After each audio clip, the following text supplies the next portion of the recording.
So on behalf of the National Association of Pediatric Nurse Practitioners, I want to thank you for your service to our country, as well as your service to the nursing profession and all that you're doing in the realm of diversity, equity, and inclusion. And thank you for your time and for being here this evening.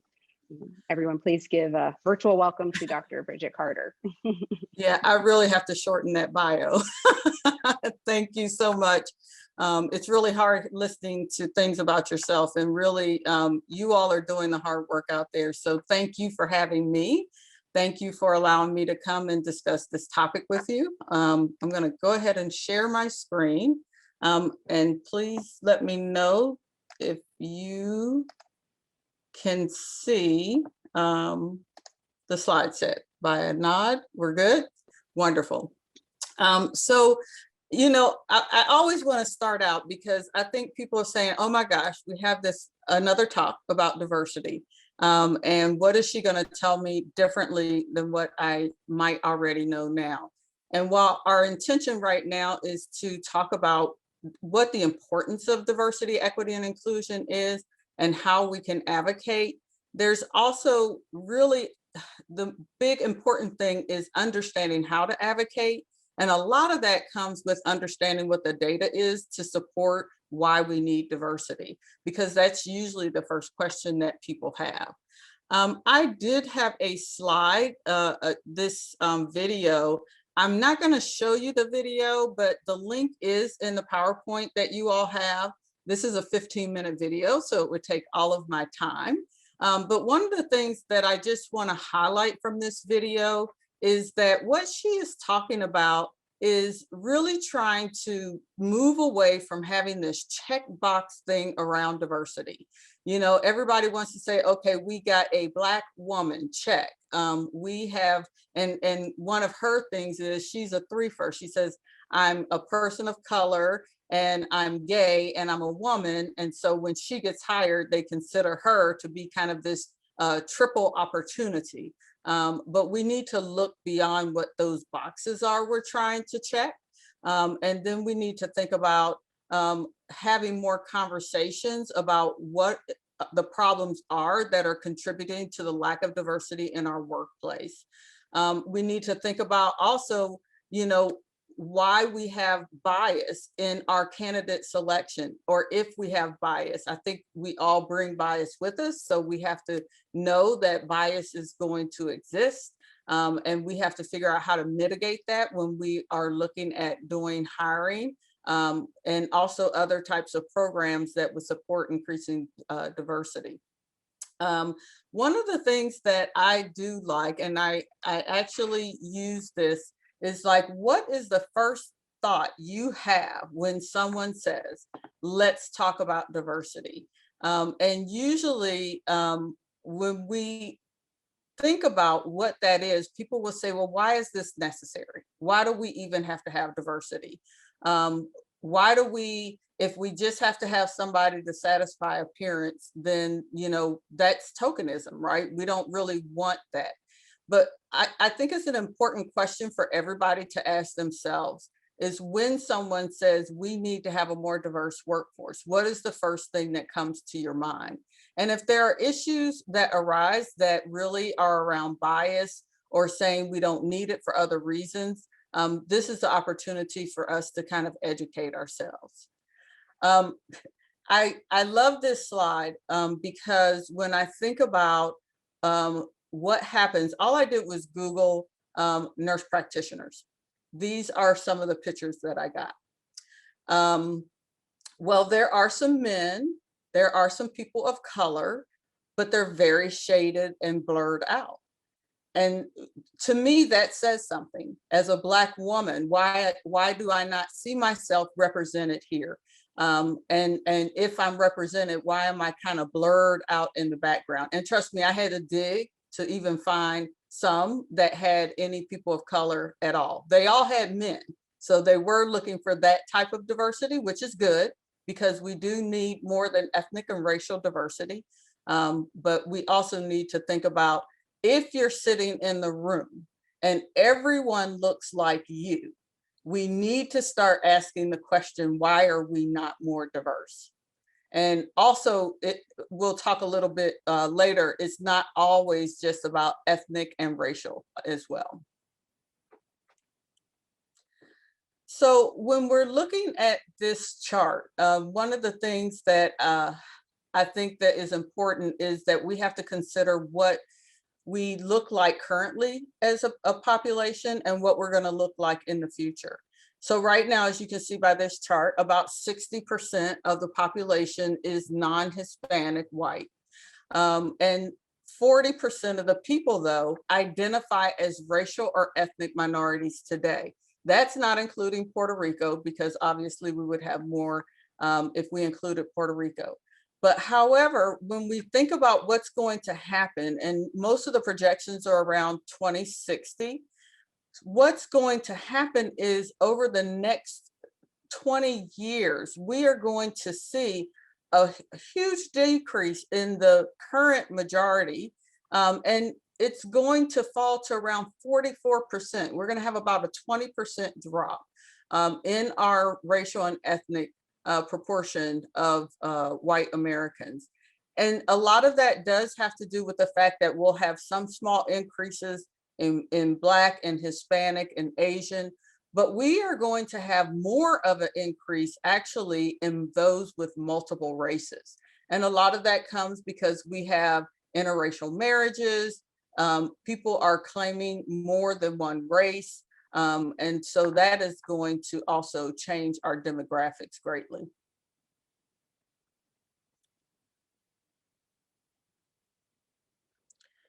So as we change demographics, we also have to think about what that looks like. This slide that you see is really around the Bureau of Health Professions. And it really is something that helps us understand, it's their conceptual model. It helps us understand how increased diversity is really going to affect health outcomes. And I'm not going to sit here and read this to you, but we do know that more health practitioners that come from disadvantaged backgrounds are more likely to serve patients in underserved areas. And it's not to say that we don't have people who serve in underserved areas that are not people of color, not racially or ethnically diverse. But what it's saying is that as a Black female, if I came from an underserved area, I'm more likely to return to that area because I know what those needs are after I get educated. Also, we'll talk some more also about just what are the kind of things that happen when you have diversity, but you also have this trust thing. When it's really important to have that patient-provider communication, to have that level of trust with racial and ethnic minority patients. And when you have a very diverse workforce, even if that's not the person that may be serving them at the time, just the fact that you have a diverse office makes a difference for patients when they walk in and they see other people that look like them. So some other diversity variables, and this is what I think is really important, is that we not leave diversity just to race and ethnicity. We cannot forget that, yes, race and ethnicity are variables that are often matched with the communities that the organization serves. So when we think about what should my race and ethnicity look like in my office, it should be close to what your community looks like. And that really helps kind of give you an idea of what numbers you might need to support that. But we also have to think about gender. We also have to think about sexual orientation. And gender, of course, most commonly refers just to the equal ratio of men to women. But in terms of sexual orientation, we know that there's a lot of other variables that we have to look at, having our transgender status, having making sure that there's not any kind of discrimination against hiring those that are in the LGBTQIA community, making sure that we have policies that encourage a culture where LGBTQIA populations feel very comfortable We have to think about what our policies with family leave, adoption, maternity, paternity leave, all of those kind of things have to be extended to these diverse populations with the same level of rigor and enthusiasm. So that's the kind of thing that we have to think about when we are trying to address diversity in our areas. Gender neutral bathrooms, gender neutral showers, if you have showers. Religion is something also that we have to think about tolerance and acceptance. We have to be able to accommodate people who need time off that have special needs that are dictated really by their religious preference. Having a no tolerance policy for people that really give harassment to those who or have poor behavior towards those that have religious needs or religious preferences. People have to adopt those types of no tolerance policies. There's a lot of ageism out. We have to think about the fact we have about 5 generations of workforce right now, 5 generations that are in our workforce. And every single one of them has a different expectation as what work is, how to communicate, technology, what motivates them, and also how they even engage with people in authority. So we have to also think about what are some of the differences that come with age and be able to make sure that we can address them so they're not disruptive and don't lead to any misunderstandings between these generations. Also, ability and physical disability is something that we really don't do a lot of workplace diversity training on. And we really need to think about how to support people who have physical disabilities or have mental challenges, or so that we can make sure that people feel comfortable in the workplace and don't have any misconceptions that would result in a less equitable workplace. The language, of course, is something that we know 54, almost 20% of our population do not speak English when they go home. And while it may not be appropriate to speak a foreign language to another colleague in the workplace during working hours, if they're at break or whatever, it's really something that we have to be able to promote. And then also that what goes with language is what is the right and wrong thing to say. I'll have a resource that I'll be leaving with you all about what does inclusive language look like, because everyone's really afraid right now that they're not going to be politically correct. So having a terminology and understanding the language is really important as well. So now we're just going to get to the quick nitty gritty of the breakdown. And as you can see, we have a lot of work to do in terms of really trying to identify how to improve the minority and racial and ethnic minority in the APRN workforce. And I think that really comes with a couple of things that I'm going to talk about in just a minute. But these are the outcomes that come with increasing diversity. So we know, again, like I said, that serving in underserved communities, also the payment from government sponsored insurances such as Medicaid, returning to and serving to those communities, bridging those cultural and linguistic gaps, and then also just having a very different and broad perspective to add to conversations within nursing. But one of the things that I think we have to always remember is that it cannot be just diversity. One of the things that Verna Myers always, it's a quote that she used: diversity is being invited to the party, inclusion is being asked to dance, but belonging is feeling free to dance however you want. And I think it's really important that I don't have to walk in and do the waltz if I want to come in and do the electric slide. So I think one of the things we always have to think about is this feeling of belonging. And if everyone doesn't walk in the door and have that sense of belonging, feeling accepted and wanting to participate in things within your organization, then we have to think about what is that authentic nature of our inclusion like. We need to think about, do we respect people? Do we value people and what they bring to the table? And do we trust? The traits of an inclusive workplace, I'm not gonna, well, I'll try to get through all of these. I know I'm running short on time, so I like to be timely, so you'll invite me back maybe.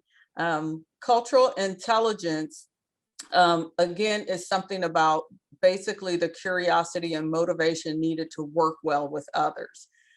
When you're looking at emotional intelligence, this is something that includes a self-awareness, which gives you the ability to understand what your strengths and weaknesses are, as well as the emotion and effects they have on your team and your team's performance. So it's a high level of awareness. Collaboration, of course, we know team members must first be willing to share their perspectives. So that's a sense of belonging, because I really want to share it.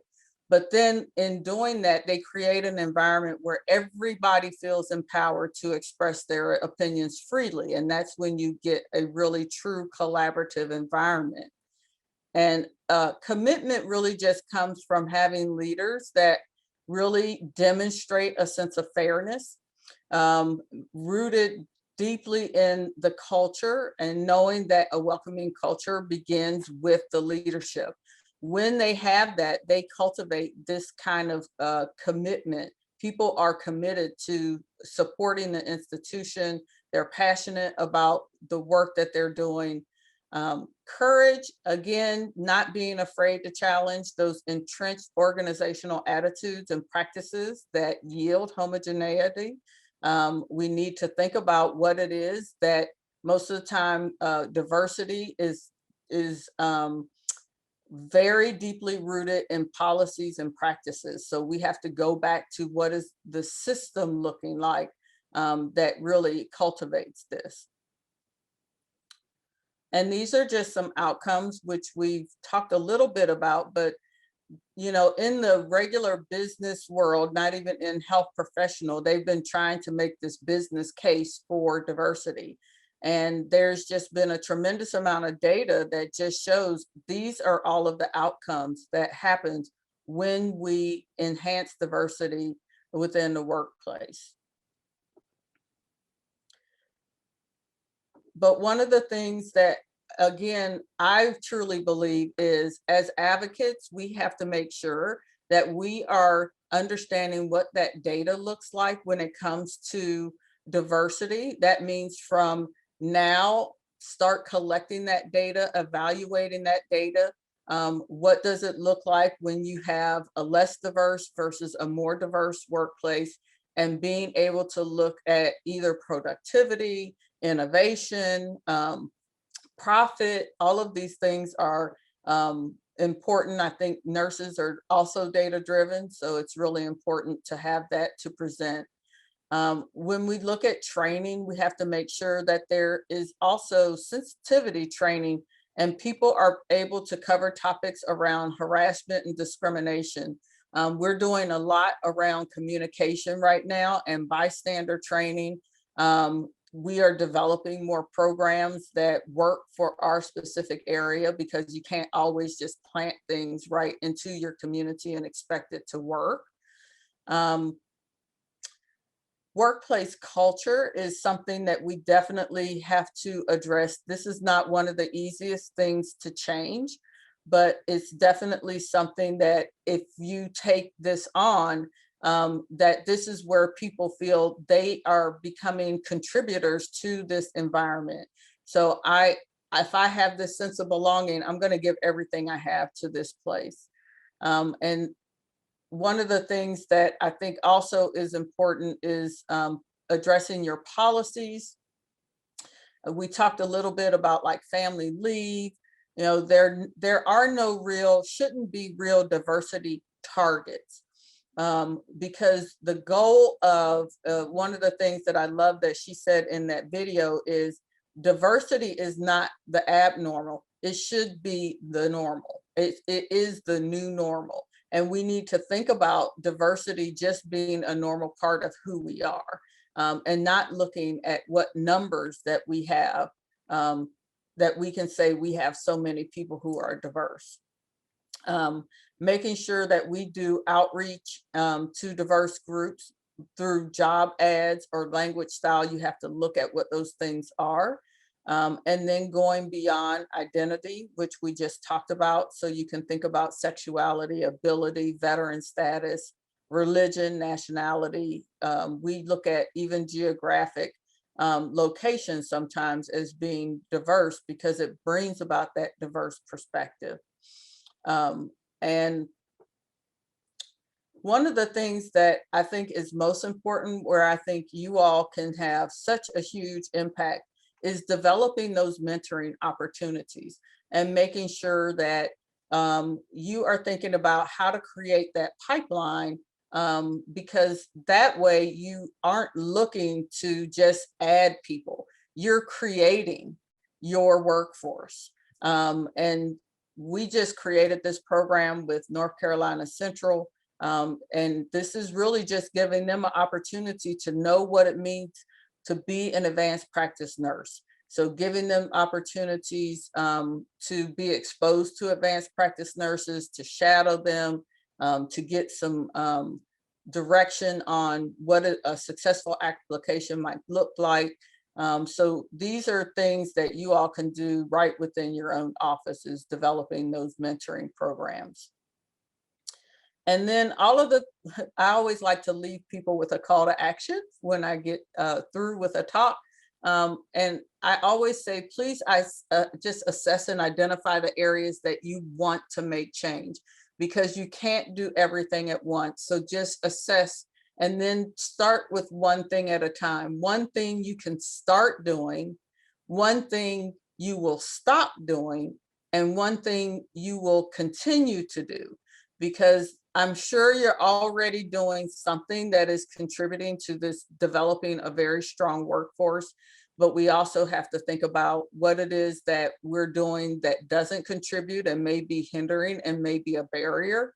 And then what am I already doing right that I need to continue to do to support a diverse and equitable workforce, which ultimately really transfers into creating health equity for diverse populations. And I just love this quote by Brigit Carter: "We become not a melting pot, but a beautiful mosaic, different people, different beliefs, different yearnings, different hopes, different dreams." I am going to stop there because I think I am at my time. I had a few more. I always put an extra slide at the bottom, so when you get the slide deck, it does have some extra slides that talk about health disparity, but maybe next time. Thank you so much, Dr. Carter. That was amazing. A lot of great information. There were several, I was keeping notes, and there were several things that stood out to me, and even just your comment about the inclusive language and working in an underserved area, making me look at it from the perspective of all the things that I've overcome in my journey.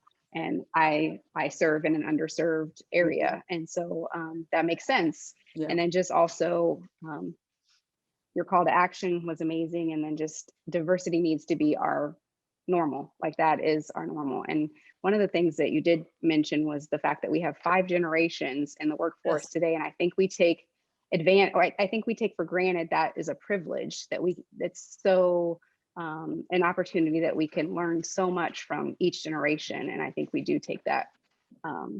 Yeah, and that's not going to last long, because we had a lot of people return to the workforce, but now I think people will exit as they become more financially comfortable in doing so. And I had to do a talk with one area because they were having trouble with a lot of the intergenerational people in the workforce. And so we just had to talk about acknowledging what those differences are. It's okay that we're different. Yes, there are some people that will never get technology, but that's okay. Get the young people to help those people with technology, and it makes them feel very useful, right? So It's the same thing about how we mentor our young people and how we can say, you know, people say, well, what do I have in common? Well, it's the things that you don't have in common that actually help you connect. Because then they feel like they are providing something to you and you're providing something to them. So mentoring programs are critical and key, and you don't have to be any particular color to be a mentor. All we ask is that you're trying to give someone the knowledge of what it means to be an advanced practice nurse. That you all have an extremely special role as advanced practice nurses. And I admire everything that you do every day. So I just think that knowing that this is something our students yearn to do and just need someone to tell them that they're capable of doing it. Yes, thank you for that. Do we have any questions for Dr. Carter while we have her? Hi, Shaka. How are you? Can you hear me okay? Okay. Thank you so much for your presentation. My name's Raji Kapolu. I'm the immediate past president of our association, and I just wanted to extend my gratitude for being here today and just share something and ask one question of you. When I served as president, we were developing our new strategic plan, and it became very clear through that work that the association wanted to remain committed to a core value of diversity, equity, and inclusion, which is now built into our strategic plan, in addition to an entire committee that's going to be working through how we can approach this. And I just wanted to underscore your comments about diversity coming in all forms, not just racial and ethnic, and continuing to explore that. There's a paucity of data in the pediatric APRN workforce about diversity. So I think we have a real opportunity to your point, get more data and understand how we can do that. Mm-hmm. And on this call, we have a lot of health policy advocates. And one of the things that we have always been supportive of is Title VIII funding, which supports nursing workforce development programs, including programs targeted toward development of a diverse workforce.